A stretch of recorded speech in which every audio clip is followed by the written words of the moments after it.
hayat değişti. Ürək eşqindən yanarak, yani məndən alarak, seni geç tapsam da bizi sevgi değişti. Bütün her şey üzerime gelsen, ya koca dünya tersine dönsen, ayrılabilmem senden sevgi şahidim.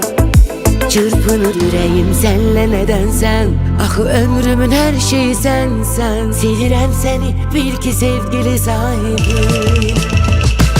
Mən üfüqdən gələn eşqəm, sen ömürlük sahibim. Mənə sevgi ümid olmuş, seni yazmış taleyim. İşıq oldun qəlbimə, dərman oldun dərdimə. Seni gözləyirmiş ürək, sən deməm. Mən üfüqdən gələn eşqəm, sen ömürlük sahibim. Mənə sevgi ümid olmuş, seni yazmış taleyim. İşıq oldun qəlbimə, dərman oldun dərdimə. Seni gözləyirmiş ürək, sən demə.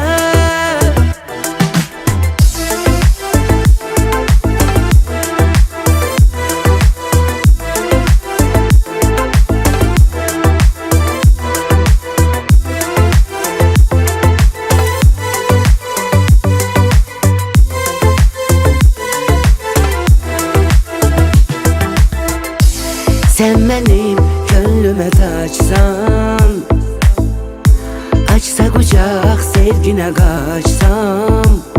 Ürək olsun senle uşaq, uzak olsan gel kavuşaq.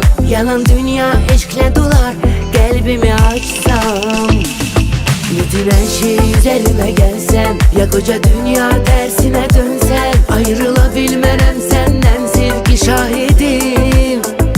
Çırpınır yüreğim senle nedensen, ahı ömrümün her şeyi sensen. Sevirem seni bil ki sevgili sahibim.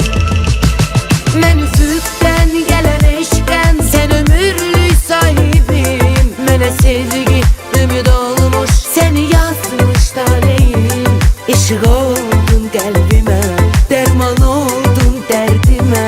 Seni gözləyirmiş ürək, sən deməm. Mən üfüqdən gələn eşqəm, sen ömürlük sahibim. Mənə sevgi ümid olmuş, seni yazmış taleyim. İşıq